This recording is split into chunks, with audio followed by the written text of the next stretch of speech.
There was once a teacher of wisdom who understood what life was all about, what eternity was all about, what time was all about. And this teacher who understood things, after a while, attracted to him a certain number of men and women who also wanted to understand what they were doing here on earth. So he taught them over a period of years, and they made progress. But he finally saw that they were ready for deeper lessons. So one day in the classroom, he said, I'm going to give you something that is exceedingly high, something that, if grasped by you, will put you up on a much higher level very fast. And I'm going to tell you these secrets. It's one secret divided into three parts. First, by telling you a personal story, something that happened to me when I was a young man.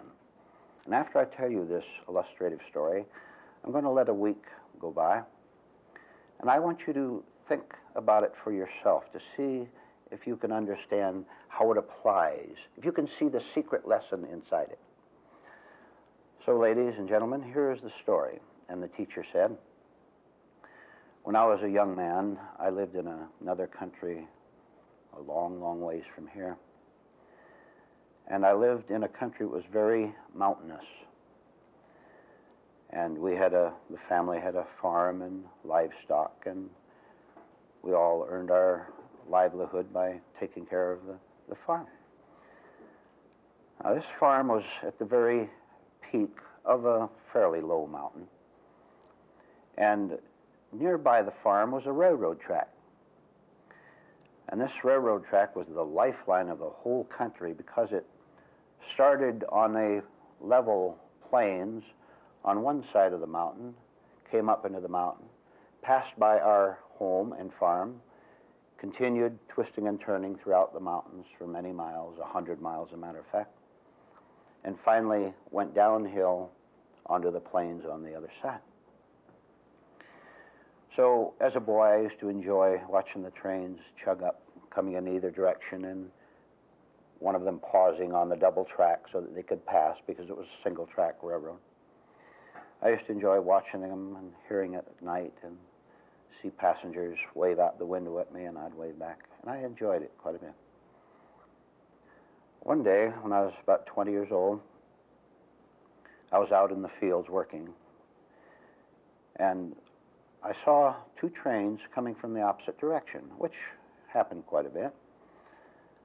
But out of the corner of my eye, as I was working, off in the distance, I could see that they were getting closer and closer. And after a while, something stirred inside of me, and I knew something was wrong.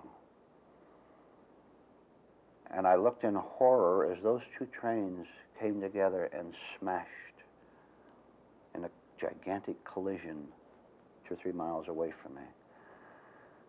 So I ran over to where I kept my articles, picked up binoculars, and trained it on the trains that had collided. And I could make out what had happened, part of the story I knew. And immediately after the trains collided, I saw some horsemen, apparently bandits, riding furiously down toward the train, and they looted it. I could see them robbing the passengers. I was too great a distance away and on foot myself. I couldn't have helped in any way, so all I could do was just helplessly watch as the train passengers were robbed and the valuables in the train were looted and taken away. The horsemen took the loot, rode off. And a half hour later, as I continued to watch, I saw the police force, the mounted police force, come and inspect and call help and took care of the injured people. When I went home that night, it was explained to me that nobody knew what had happened, but apparently something went wrong to the engineers. They didn't seem to understand that they were supposed to stop where the track became double and one train waited while the other passed. And so the trains crashed. 6 months later, I was out in the fields again. The teacher continued, and the very same thing happened for the second time. At the distance, I could see the two trains come together. I could see that neither engineer made an effort to go off onto the side track. The trains collided. The bandits came down on their horses, looted the train, robbed the passengers, dashed off. The police came, but much too late. Again, 6 months later, I was out in the field again. For the third time, I saw the two trains heading toward each other. But this time, I sensed that as they got close to each other, that something different was happening. I didn't know what it was. But as I continued to watch, both trains pulled to a stop on the same track, and there was no collision at all. And I was very grateful to see that it hadn't happened, but I didn't understand the details of it. So I went home and asked my parents about it, what had happened. And they said, here's the whole story. We've just learned it ourselves. The police had investigated the first two collisions, and after long, hard work, they understood what had happened. The bandits and their fellow conspirators had drugged the two engineers and the two trains at the train station on both sides of the mountains. They put something in their drink or in their food so that they knew that they would fall asleep at a certain critical time and would forget to get off onto the track. One of them forget to get off the track, and the trains would collide, after which they looted the trains. The police understood that this was what happened after it happened twice. So they decided to do the necessary thing, which they did, which was as follows. They put their own engineers on the train, knowing that the regular engineers were innocent but possibly drugged. And when the trains came close and they saw the regular engineers starting to doze off and fall asleep, the substitute engineers took over and brought the trains to a halt. And when they did that, the police were waiting, and they caught the criminals, the bandits, took them off to jail. And the teacher said, now that's a personal story, something that actually happened. I want you to think about it for a week. And then the week, I'll give you the lessons in it. See if you can think, meanwhile, what it's all about. So the students went home and thought hard and wondered about it, and were quite curious to hear the teacher's full explanation of it, which at the end of a week he finally did, in which I now give to you and tell you what it was all about. The first part of the triple part secret, ladies and gentlemen, is that there is no better definition using words than to say that human life on earth for each man and each woman consists of one collision after another. One painful, colliding, crashing. And as a result of that, the loss of energy, just as the bandits robbed the train and they lost what they had. The collisions that we have in our lives lose energy, they lose time, they lose happiness. In short, we lose our lives because all we are doing is colliding. And nobody knows what to do about it. And I will add, ladies and gentlemen, one reason they don't know what to do about it is because they don't want to know what to do about it. There's something very peculiar and perverse in human nature that likes collisions and even looks forward to them. And I've explained to you in previous talks why this is so, and I'll repeat it briefly. Most men and women will sell their soul for a thrill. The thrill of getting their feelings hurt, of being rejected, of being knocked down. Don't you know people whose whole life consists of one horrible collision after another, and you know they're going to keep doing it? Don't you know if they sat down with common sense sometime and thought it through, they could say, there must be something in me that is causing this pain and this bumping into other people and into events and into myself. But collisions can serve vanity and conceit and self-centeredness very well. A person can, after he's been collided with another person or with an event, he can go inside himself and identify himself as a victim, identify himself as being persecuted. He's able to back up, he thinks, his belief in a separate personality, which he doesn't really have at all, which is another story. So the teacher said the first part of the explanation is that those two trains, when they collide, that's the story of every man's life. Now for the second one. And ladies and gentlemen, listen to this. Listen to this brief summary explanation. Both trains are in you. The world doesn't want to consider that fact. It doesn't want to examine that fact. It wants to think that I am innocent and I got hurt. I was collided by some event out there. A hostile society collided with me. The economic system collided with me and I don't have any money. My girlfriend or boyfriend or wife or husband is no longer pleased with me, collided with me. It is always something out there. And if you think, any of you in this room or watching this film, if you think that you understand that thoroughly, I want you to re-examine the daily workings of your mind, and you watch how you instantly project and put the opposing train outside of you. As long as you do, you will continue to collide and suffer pain and loss. All right. Both the train coming from the east and the train coming from the west are inside us. Listen carefully to the next explanation, and you'll see for yourself what I'm telling you about. Train one. I don't have respect. Train one. I don't have respect from people. Train two. I will get respect. You will respect me. Train two. Train one. I don't have security. Train two. I will find security somewhere. Train one.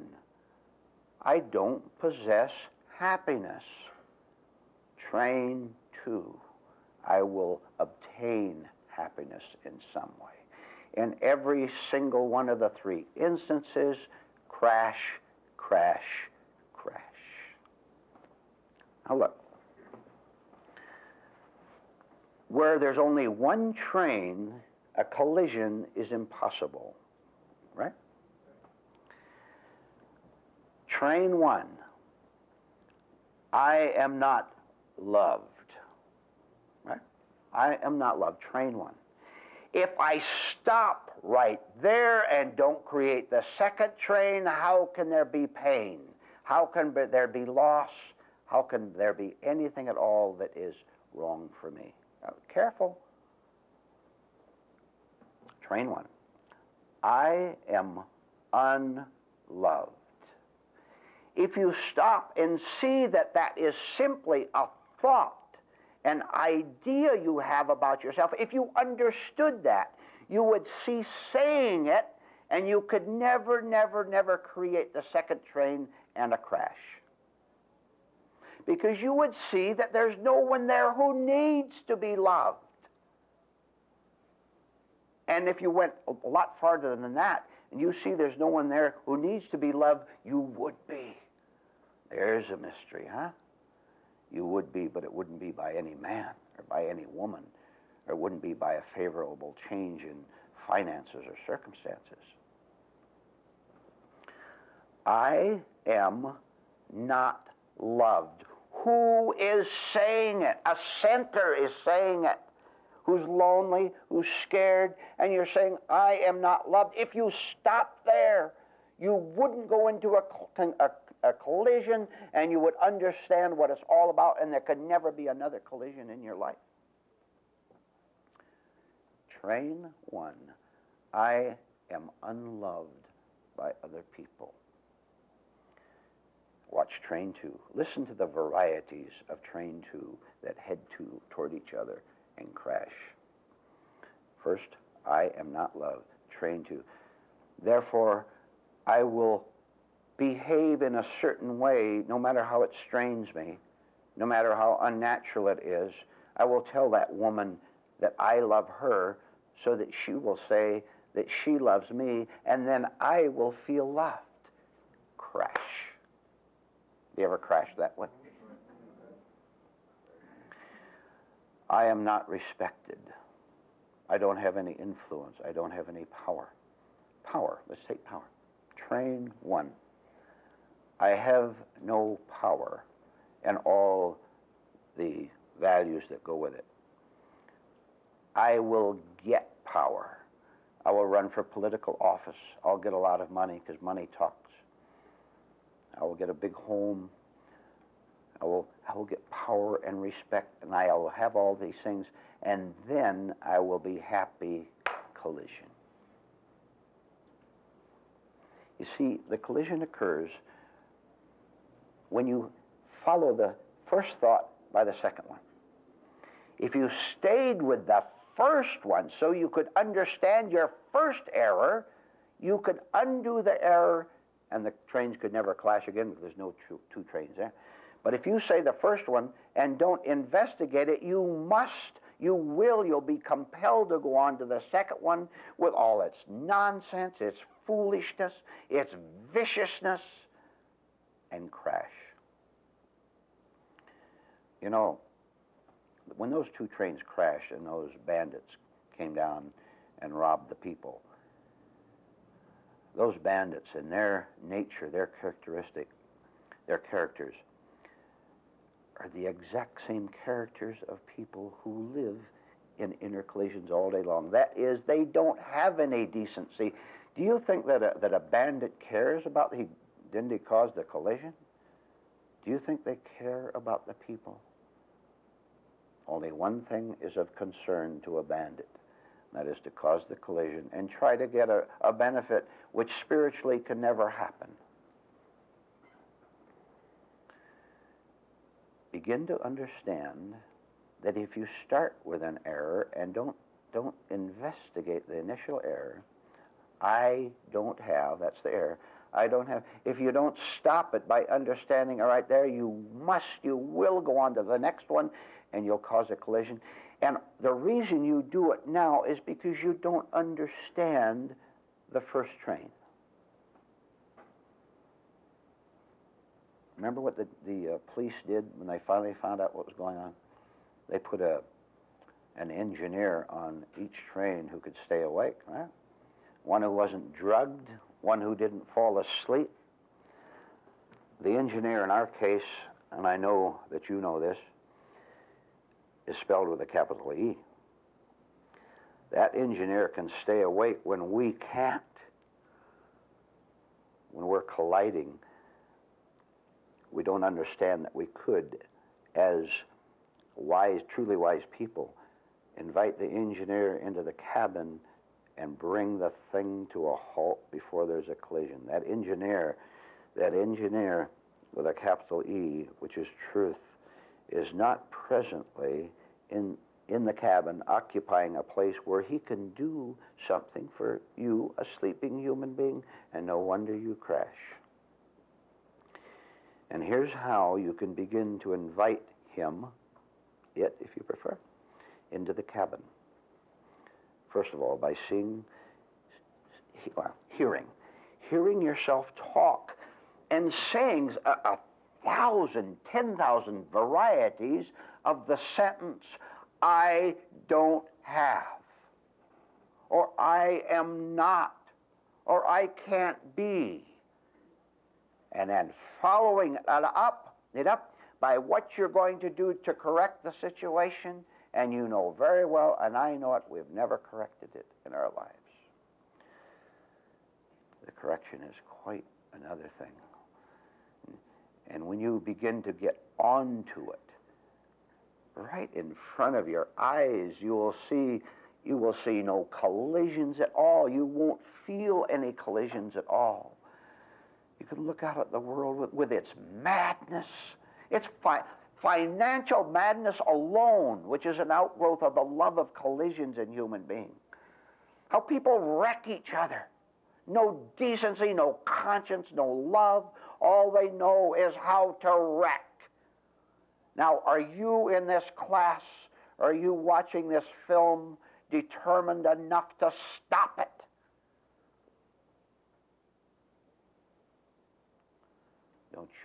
Don't you dare think that you care for another human being. Don't you dare think that you have love as long as you are still colliding inside yourself. Impossible. All you have is the word love. All you have is a lot of pretense. And we in this class are not going to put up with our own pretense. We're going to root it out. We're going to get rid of it. And if you want to start by seeing how many collisions you have, then you'll see how asleep you are. Third part. The first part was that human beings collide. The second was that both trains are inside you. The third part, listen to this. Referring back to the story again. The reason you can end the collisions in your life, the reason you can do it is because the cosmic police know more about crime than criminals.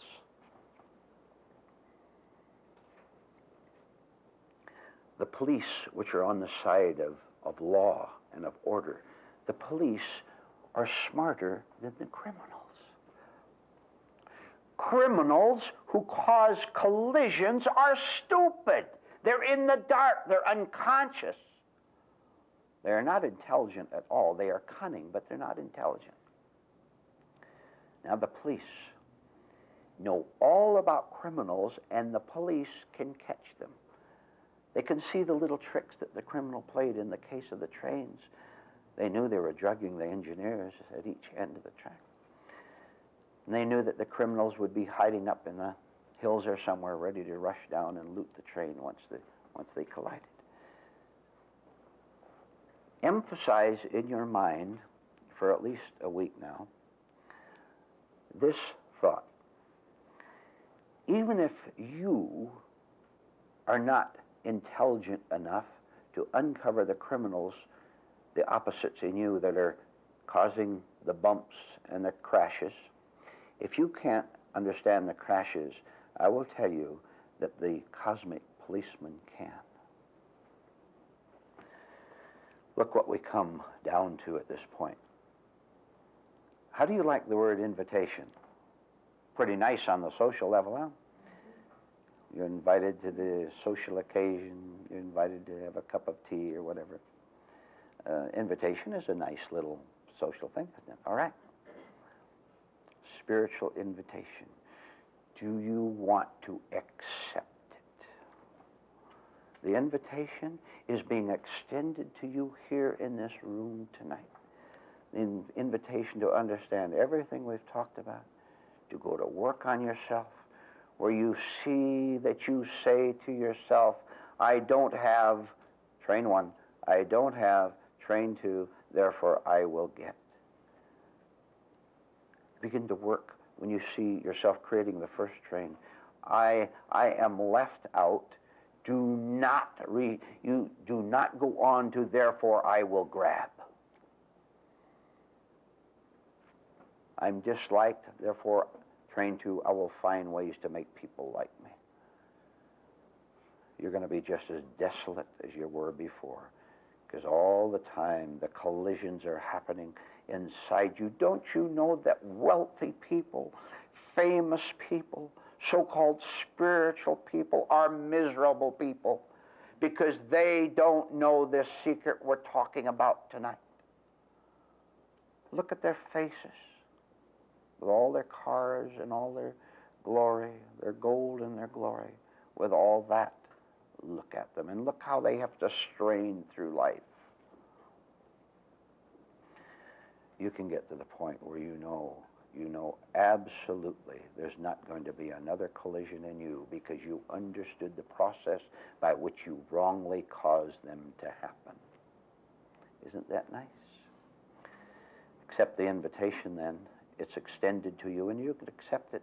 You can accept it every hour of the day if you want. And here's how you do it.